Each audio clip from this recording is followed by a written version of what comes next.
Transmission start. Welcome to Where Did the Road Go?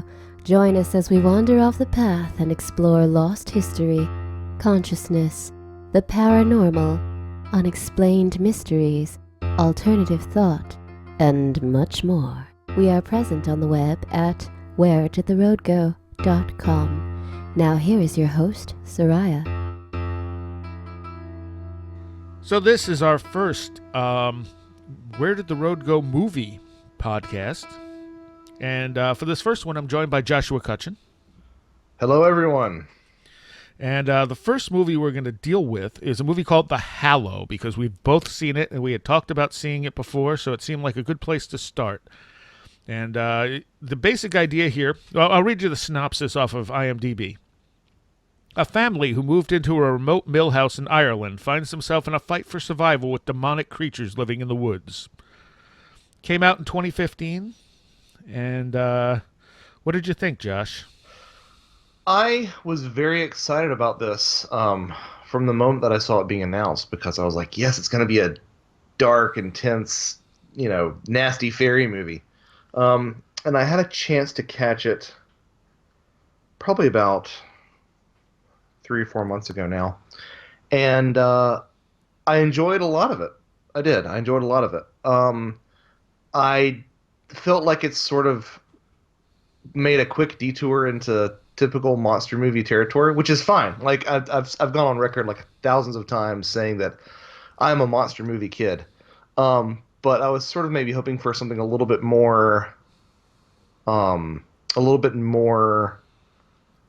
spooky, a little bit more esoteric, because that's the thing with horror films nowadays, is that like the first 2/3 are genuinely horror, and then like the last act is usually some sort of variation on an action trope.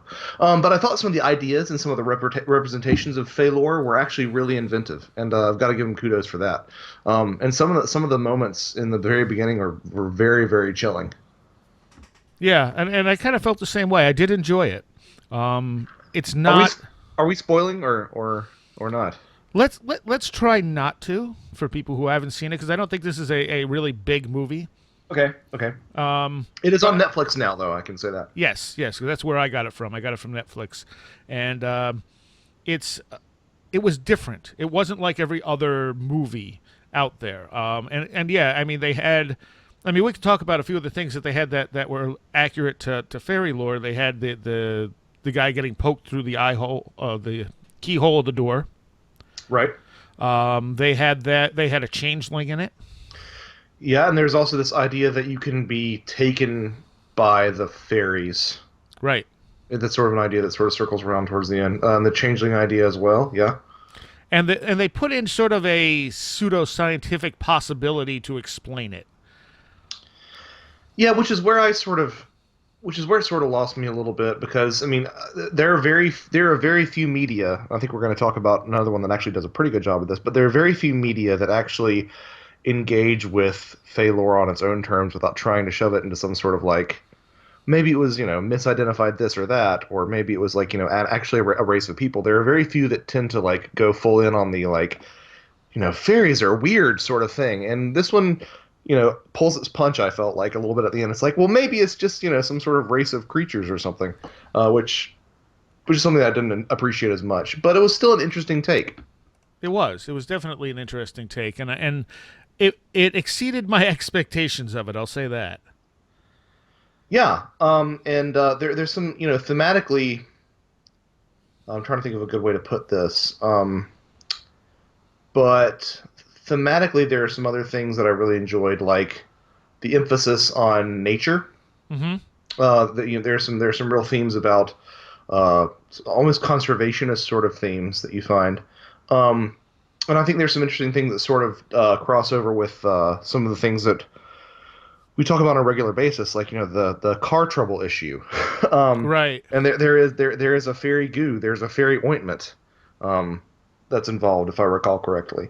Not necessarily employed in the ways that you would expect it from folklore, but there's sort of a goopy substance, which is something that that's something that you see in fairy folklore a lot. This concept of fairy ointment. So it almost to me seems like it's almost to me like if there's this trend in Hollywood to do reboots and to do remakes and reimaginings, and it's almost like this is the grim and gritty version of Fey folklore. Like Batman Begins was like the grounded take of Batman. Well, this is the grounded take of Fey folklore.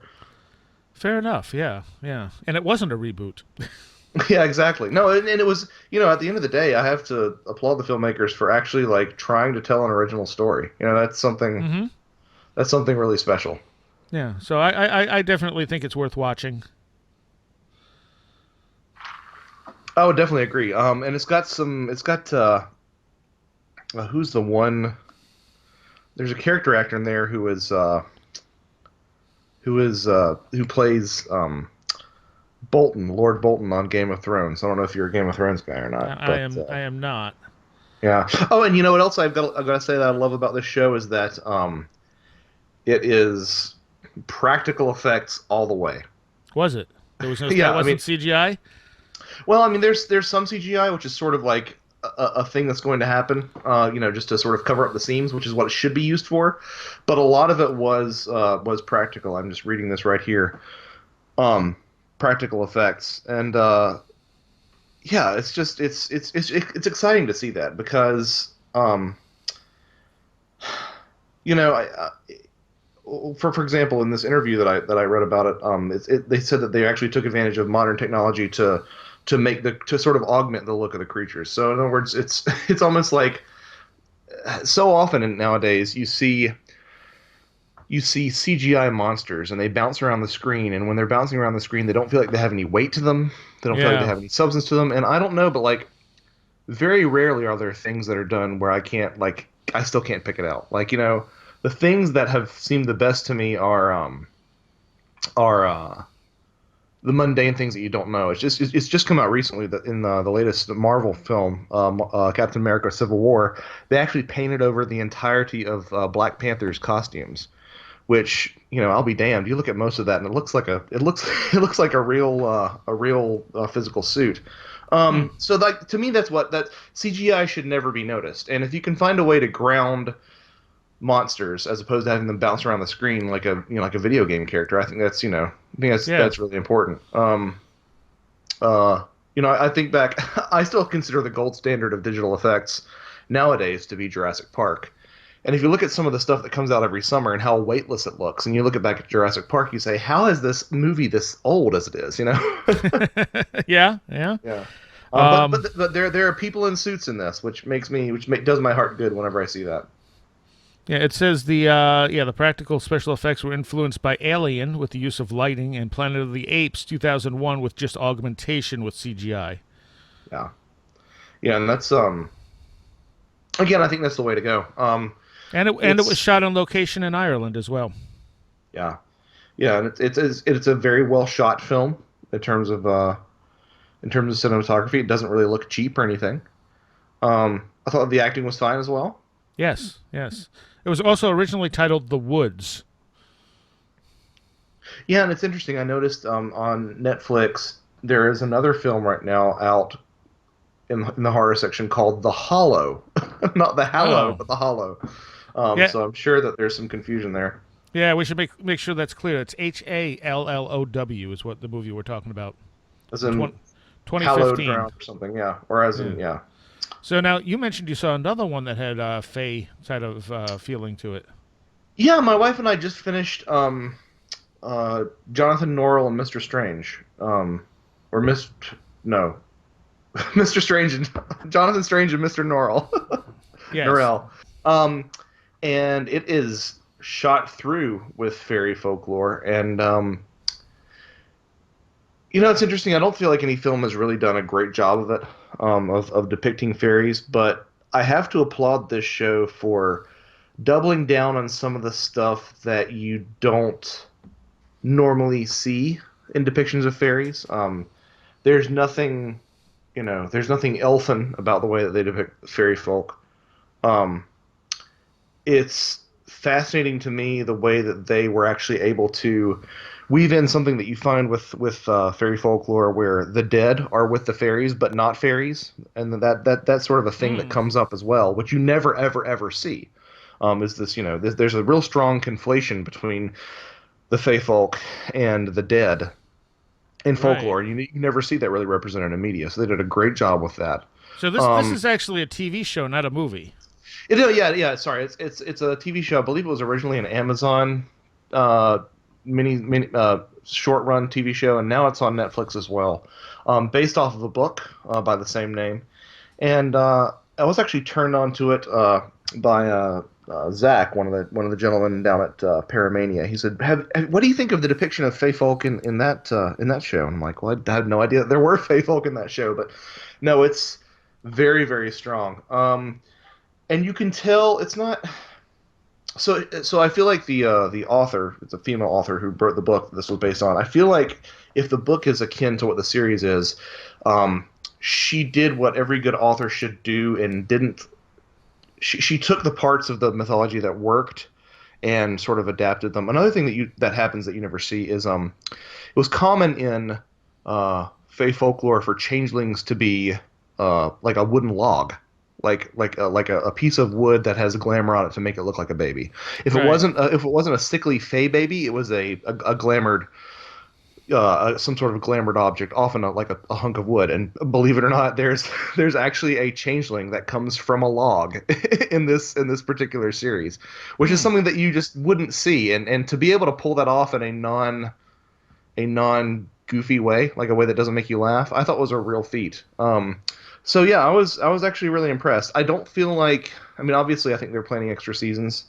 Um, the last episode sort of lost me a little bit, but I feel like whenever you make a film that talks about anomalies or magic or something, it's always going to have a little bit of that because so much of the way that happens in the real world is unresolved, and you can't have that happening in Yeah. cinema. So you've got to have some sort of like big over the top. Like I think that the protagonist is trapped inside of a moving tornado, more or less, for part of this part of the finale. Um, so the it didn't really stick the landing for me, but the journey was really great. It was really great, and I would recommend it to anybody who hasn't interested in Fey folklore. Well, I'm definitely going to check it out. Um, the other one I saw this week that has some relation to things we talk about was called The Possession, and it came out in 2012. And Sam Raimi was one of the producers on it. Horror god Sam Raimi. And basically, the synopsis says a young girl buys an antique box at a yard sale, unaware that inside the collectible lives a malicious ancient spirit. The girl's father teams with his ex-wife to find a way to end the curse upon their child. So, although it's a possession movie, it's not a traditional possession movie. Basically, they buy this box. The spirit kind of inhabits the girl because it's looking for a body, and they get it becomes a Jewish exorcism because the box was a Jewish prison. And I think that's the first time I've seen a Jewish exorcism put into a movie like that. I feel like there was another one that was called. Oh man, there was another one. It's a David Goyer joint. Um, and I can't remember the name of it, but it also involved also involved the entity that is in the film Possession, which I'm just superstitious enough to not want to talk about. Have you ever heard about the superstition around the D box, as it No, were? no. Um, and it was a long running thing on Mysterious Universe. Whenever they would have a show about that, listeners and they would have like technology fumbles, Hmm. and they would have just problems in general. So yeah, I'm a little bit hesitant with that. Oh, I know what I was thinking of the Unborn. Have you seen that? I don't know. So it involves that. It also involves well, hey, why not say it? Knocking on wood. It also involves a Dybbuk and is also a Jewish focused horror film. I can't remember it being particularly great, but it was also released in 2009, so it's got some age behind it. So we'll see. Yeah, 2003. I didn't rate it on Netflix, so I probably haven't seen it. No, sorry, 2009. Oh, The Unborn said 2003. Oh, really? 2000 Yeah, that old? Wow. Okay, I thought it said 2009. Okay. unless there's more Um, than one. let's see.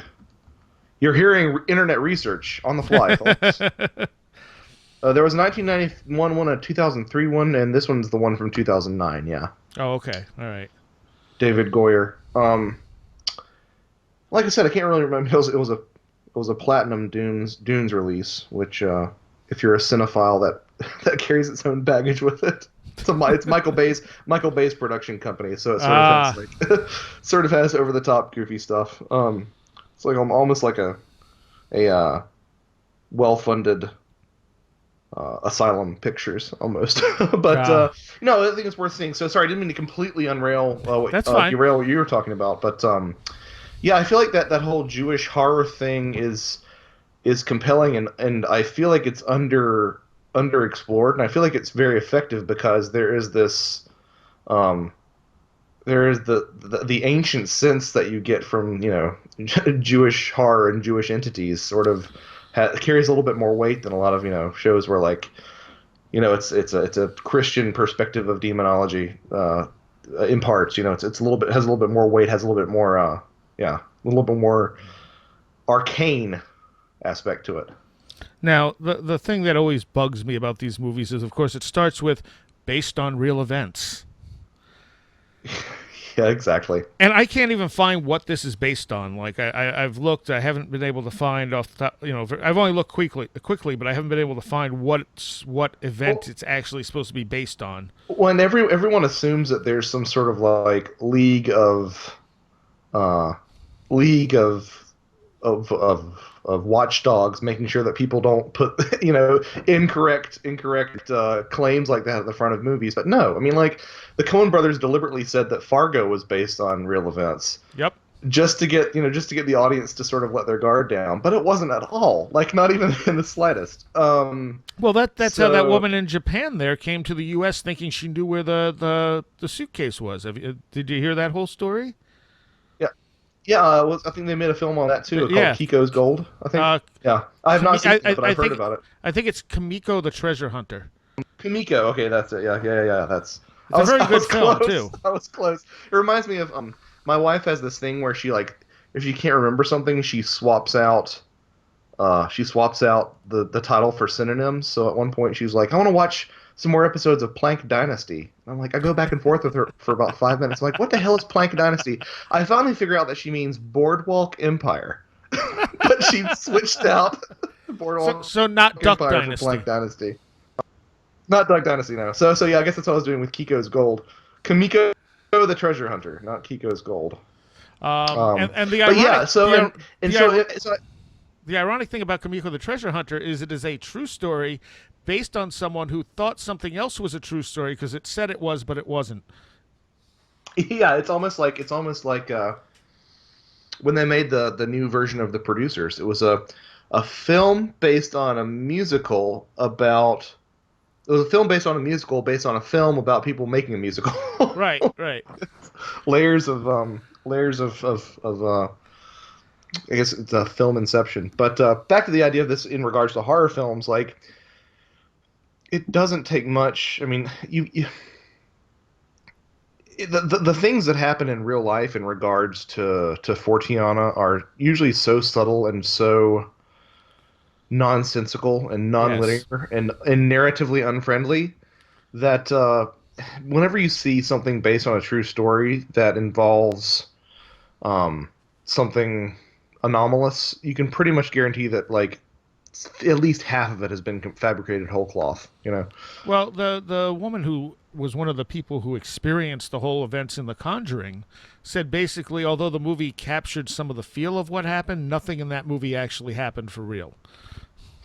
Right, and this comes back to a thing that I've been fond of addressing, is the fact that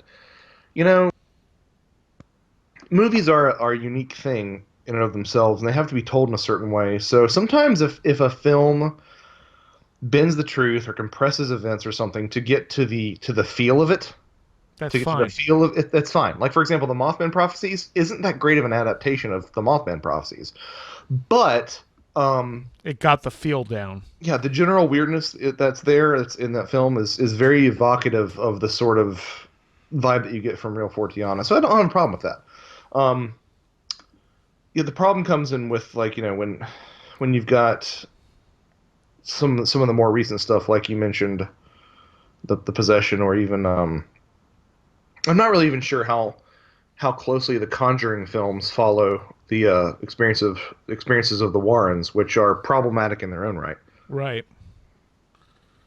Well, the Warrens were all about making money. I mean, they were pretty upfront with that about various people along the lines who then reported that and said, no, they told us to lie about it. Yeah, yeah, yeah, basically. So I always take it with a grain of salt. I think Yeah. that's a pretty And good rule of thumb. and then you have things like The Fourth Kind, which claimed to be, a true story, and then it claimed to have Yeah, actual footage, and people believed it, and it's like, this is complete yeah. fiction. Or There's, the Blair Alien Project, as it were. yeah, pretty much. I mean, the Blair Yeah, Witch Project was interesting in the way they marketed it and stuff, because it was unique at the time. But for The yeah, Fourth Kind very. to basically try to do the same thing except with aliens is kind of like, okay, this is nonsense. And it wasn't very good either. Yeah, I saw it probably what 8 years ago now or more. Yeah, So probably. I tend to have I tend to be a little bit in my mind a little bit gentler to that film um, than a lot of people nowadays. But yeah, I think it deserves some condemnation alone on the way that it's muddied the water. Yeah. Because there are people that you still meet today who are convinced that it's real. Well, I've heard George Norrie cited as real numerous times, even after being corrected. Yep, And I've heard similar stories as well. and it's just like it's fiction. Get over it.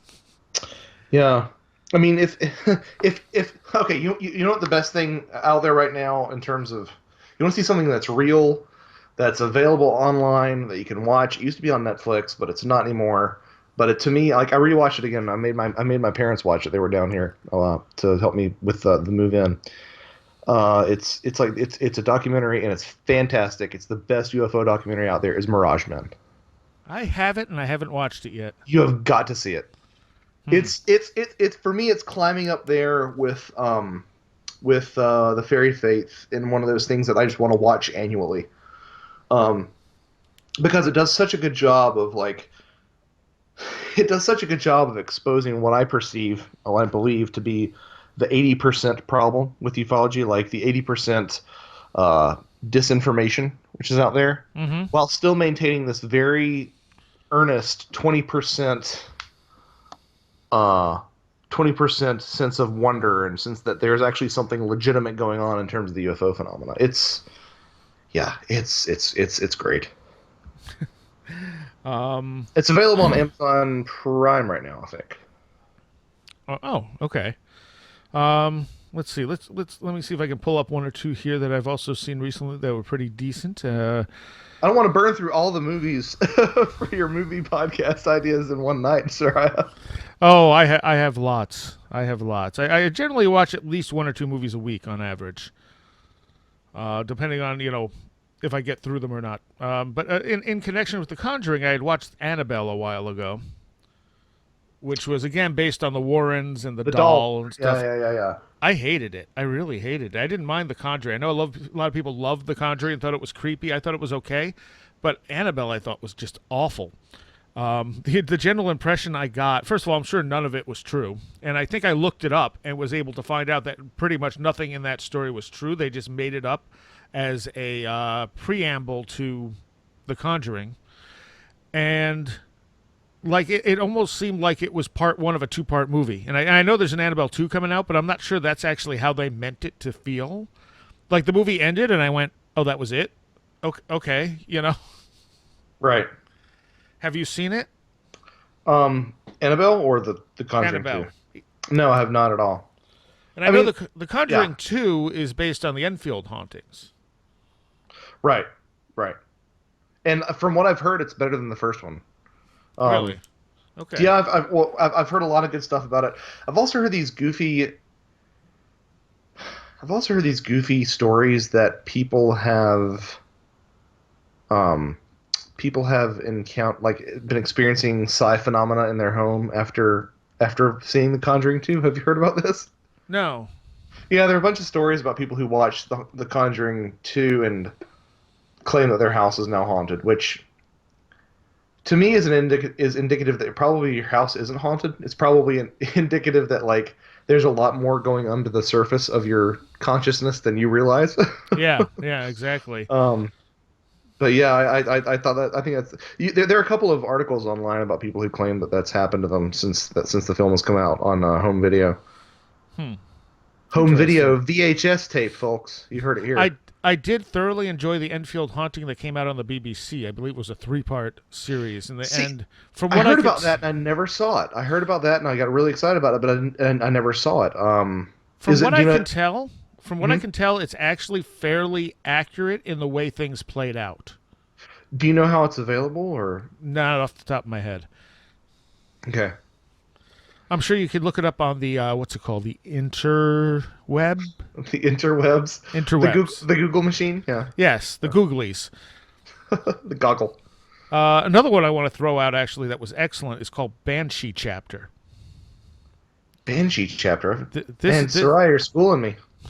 this I got from Netflix, so it is on Netflix. Journalist Anne Rowland explores the disturbing links between her friend's sudden disappearance and ominous government research chemical and a disturbing radio broadcast of unknown origin. And it mixes in it's very Lovecraftian, and it mixes in ideas of a super enhanced DMT, MK Ultra, and a few other things all mixed together in a really weird conglomeration. And it is a sort of a found footage type of thing where you only see the video of what they're doing while they're trying to investigate this. Whew. Okay. But I'm sort of a hard sell on found footage most of the time. I'm not even sure it was necessarily found footage. I don't remember if it was supposed to be found footage or that's just how they shot it. I don't remember. I just remember it was all shot on videotape, like from the video camera's point of view. Nice, nice. But it was very, very creepy. It was very original and very weird, and it's a fairly independent film, I think. It did have Ted Levine in it, who was the thing I know him from was he was the detective on Monk. Um. Huh. So I should look that up. Is it on? Is it on It's on Netflix? Netflix. Nice. Okay, so that's something I can see immediately. But I thoroughly enjoyed that one. There's a film. It's not. Well, it's sort of. It's 14 in sort of a Heaven's Gatey sort of way. Really? So I guess that sort of counts. It's called The Invitation. No, not familiar with that. It's a film where, and the less said about it, the better. It has a very very like it has one of the best final shots of a film that I've seen in a long time because it contextualizes a lot of the film in like one shot. But it's a thriller, but it's more of a thriller of dread because something's got to be wrong. Whether that means like second guessing the protagonist or not. But a gentleman and his girlfriend get invited to his ex-wife's dinner party, and it slowly becomes apparent that there's a culty aspect to it. And like I said, I thought it was okay until the last shot, and I was like, wow, that's well done, and not even sort of a twist. It's more like I said, it's not a twist, it's a contextualization of what you've seen, and it's so great. I do have it in my DVD queue. I have not seen it yet. Yeah, it's a good one. Excellent. I'm trying to think of recent stuff I've seen. I've heard, returning to the theme of like Fey folk films. Say that 10 times fast. There are two that I've heard recommended to me. Fail. Have you seen this one? No. I believe it's about a guy who finds a wood nymph in the forest and takes her home, but she's got this sort of real sinister. I've seen some shots of it presented as like creepy Fey folk gifs on Facebook and stuff. Without any sort of accreditation. It was only until I saw like at the trailer I'm like, oh, that's from that. So I've heard that that's really good in sort of a sinister way, but I've also heard that what's the name of it? Thale, Thale, I believe. Let me double check. Yeah, Thale. The other one that I've heard has some like fairy thematics while not being explicitly Fey folk is this film called Borgman, Borgman, which is about it's a Swedish film about this guy who appears as a homeless guy and comes up to people's homes and asks for a place to stay for the night. He does this in an entire neighborhood, and everyone rejects him. And then he starts, from what I understand, starts killing people. I think that's the setup of the film. But apparently, there's some sort of like super normal natural fey-ish aspects to it. The person who recommended it to me said they said, I think you'll recognize some of the embellishments in there as being sort of indicative of fey folk phenomenon. I'm like, well, that's you cheeky man. That's sort of that's a very subtle way to put it, and pull me in. So that's on my list. I think you can find that online too. So And how is that spelled? Borgman, Borgman, I believe, just like like the Borg from. Yep. Yeah, it's on Yep. Netflix. Right now, really? It is Nice. also in my queue. Nice. Okay. Well, maybe we should do another one of these where we've actually seen these films. We should, but I think we'll bring this one to a close, and I am Okay. going to be doing these with other people as well, not just the normal roundtable people. So we're going to get a lot of different movie ideas thrown around, hopefully, and hopefully people like it. A lot of people have told me they wanted us to do this, so we're going to do it, and we'll see where it goes from here. All right, Joshua. Sounds good. It was a wonderful, fun time. All right.